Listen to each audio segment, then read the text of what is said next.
Pokémon aujourd'hui brasse plusieurs milliers de revenus par an. Il est donc normal pour une série comme celle-ci de se diversifier dans des produits dérivés. Que ce soit peluches, cartes ou encore figurines, la franchise Pokémon s'est vraiment beaucoup diversifiée là-dessus. Et pas qu'au niveau de cela, on a aussi des jeux vidéo qui sont sortis à côté, qu'on appelle spin-off, qui reprennent juste le fait d'avoir des Pokémon, mais qui à côté proposent une toute nouvelle aventure. Et c'est ce qu'on va voir dans cette petite vidéo. Salut tout le monde, c'est Vidéa, et aujourd'hui on va revenir sur mes spin-offs préférés de la franchise Pokémon. Et sur ce, c'est parti les gens, let's go!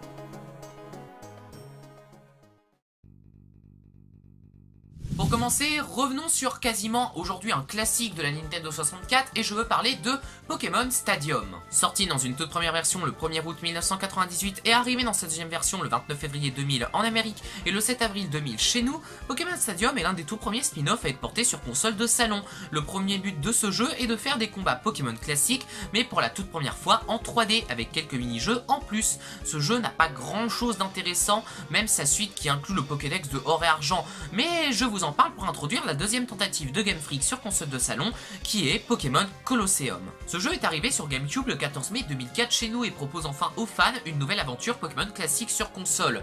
Car dans ce jeu vous incarnez Mikael dans une toute nouvelle région désertique se nommant la région de Rhodes et dans laquelle il va falloir arrêter la team bien coriace qui se nomme la team Ombre et dont le but est de fermer la conscience des Pokémon déjà capturés afin de les utiliser comme des machines de combat. En plus de proposer un scénario bien rempli, ce jeu se dote aussi de ses propres mécaniques qui vont le différencier aux différents jeux spin-off de la série de Pokémon.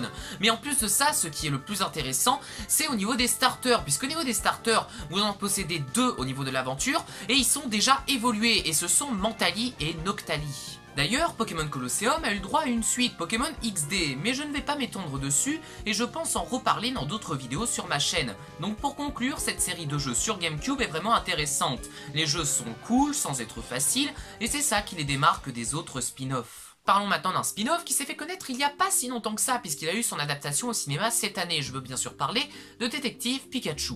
Annoncé en 2014 et sorti d'abord au Japon le 3 février 2016 en dématérialisé sur l'eShop, puis porté dans le monde entier le 23 mars 2018, ce jeu nous présente Tim, un jeune garçon qui se rend à Rim City, une ville où tous les Pokémon vivent en harmonie avec les humains, pour enquêter sur la disparition de son père. Il sera accompagné par un Pikachu avec lequel il a la particularité de comprendre tout ce qu'il dit et donc de communiquer ensemble. Même si les critiques le décrivent comme un jeu plutôt moyen, ce jeu pour moi après réflexion est sur la bonne voie, car maintenant on a un univers qui se dégage de ce jeu, et je pense qu'on a là un nouveau spin-off avec beaucoup de potentiel, d'où justement son adaptation au cinéma qui est très réussie et qui en même temps donne un coup de pouce au jeu. Pour l'instant, aucun moyen de déterminer si le jeu qui est en préparation pour la Nintendo Switch sera une suite ou un portage direct du jeu original, mais vu comment le film a poussé le jeu original, je m'attendrai plus à une suite qui, je l'espère, sera un succès à son tour. Ensuite, on va parler de jeux qui sont apparus avec la démocratisation du smartphone dans notre monde et je veux parler des jeux Pokémon mobiles.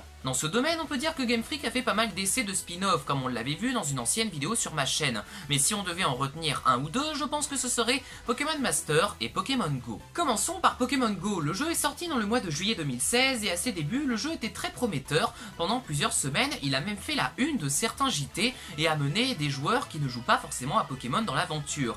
Mais même si aujourd'hui beaucoup de gens ont arrêté car franchement, on va pas se mentir, à part capturer et combattre, ce jeu est plat, et bien certains ont continué ou y jouent pour passer le temps. Moi-même, il m'arrive parfois, ne sachant pas quoi faire, avec mes amis de ressortir ce jeu pour aller capturer quelques roucoules présents. Donc pour conclure, je dirais que Pokémon Go est un bon spin-off, même si le jeu que je vais vous présenter maintenant a pour moi plus de potentiel que Pokémon Go, et ce sur plusieurs points. La deuxième appli est pour moi un succès avancé, bien qu'elle ne soit pas encore sortie au moment où je fais cette vidéo, et je veux parler de Pokémon Master. Annoncé au mois de juin 2019 et sorti prévu le 29 août de la même année, ce jeu se démarque des autres jeux Pokémon mobile par l'introduction enfin d'un scénario construit avec un Pokémon de départ, une région, des combats, enfin tout y est. Pour sa partie scénario, on se situe dans la région artificielle de Pasio, dans laquelle se déroule le World Pokémon Master, qui est une ligue où tous les champions, maîtres et dresseurs combattent. Pour y participer, c'est 5 badges qu'il faudra récupérer avec votre seul Pokémon partenaire en combattant en trio avec d'autres dresseurs contre des champions du World Pokémon Master.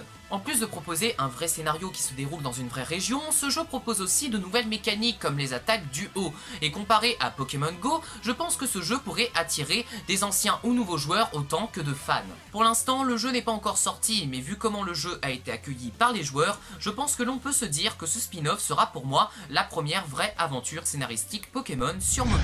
Comment pourrais-je faire une vidéo sur des spin-offs spéciales à ne pas rater Pokémon sans y inclure la série de Donjons Mystères? Ce spin-off qui est pour moi un des plus réussis qu'on a vu dans cette vidéo. Pour ceux qui ne connaissent pas ces jeux, déjà foncez y jouer car ils sont certes un peu difficiles mais prenants au niveau de l'histoire. C'est une série de jeux apparue la toute première fois sur DS et GBA en novembre 2006 chez nous. Pour l'histoire, le scénario change en fonction des jeux pris de la série, mais pour vous faire un scénario global, vous incarnez vous, humain, transformé en Pokémon sans aucune explication. Quand vous arrivez dans le jeu, vous vous souvenez plus de rien à part votre nom, et avec votre partenaire Pokémon, vous allez devoir résoudre ce mystère tout en sauvant des Pokémon dans des donjons mystères. Pour la partie gameplay, ce jeu, à part une difficulté qui peut être frustrant mais qui ajoute un petit peu de challenge, eh bien il est plutôt bon, le système de combat se démarque et bien pensé, l'histoire est juste magnifique et très touchante, et c'est pour ça aujourd'hui que les donjons mystères ont forgé une nouvelle communauté, tombée amoureux de ces jeux vidéo. Depuis, autour de ces spin-offs, beaucoup de produits dérivés ont été créés, peluches et manga en fait partie, mais il y a quelque chose qui a retenu mon attention dans ces produits dérivés, et c'est une série sur Donjons Mystères. Alors pour vous la décrire rapidement, elle reprend les graphismes de l'animé principal, mais en reprenant l'histoire des jeux de Donjons Mystères. Elle a commencé par adapter le scénario des premiers jeux via la série Pokémon Donjons Mystères, l'équipe risque tout, et ensuite les Donjons Mystères, Explorateurs de l'ombre et du temps et du ciel auront aussi leur adaptation. Malheureusement, après les jeux DS, on ne reverra aucune adaptation pour les jeux 3DS, dommage car la série était sympa à regarder et reprend pas mal de passages touchants du jeu. Bref, tout ça pour dire que Pokémon Donjons Mystères est un jeu vraiment bien réussi sur tous les points. Dommage malheureusement qu'il n'y ait pas encore de sortie prévue pour ce jeu sur la Nintendo Switch, car moi j'aurais bien aimé puisque je suis un petit peu un fan aussi de cette série. Et justement, si vous devez retenir un spin-off de cette vidéo, retenez celui-ci pour tous ses points positifs. Et voilà les gens, c'est la fin de cette petite vidéo concernant les spin-offs à retenir de la série Pokémon. J'espère que ça vous aura plu. Alors oui, je sais, j'ai pas pu mettre tous les spin-offs puisque je sais qu'il y en a aussi pas mal. Pokémon Rumble, Pokémon Ranger, enfin, il y en a encore pas mal de spin-offs. Il y en a tellement que j'ai pas pu tout mettre. Et bah justement, j'ai dû faire une petite sélection. Ça a été assez difficile, mais j'ai essayé pour vous d'essayer de vous faire retenir les plus intéressants de la série. Voilà. Donc si la vidéo t'a plu, n'hésite pas à liker, commenter, partager comme d'habitude. C'était Vidéa, restez toujours connectés comme d'habitude. Ciao les amis, à la prochaine pour une toute nouvelle vidéo sur Pokémon. Ciao les amis, à la prochaine. A plus.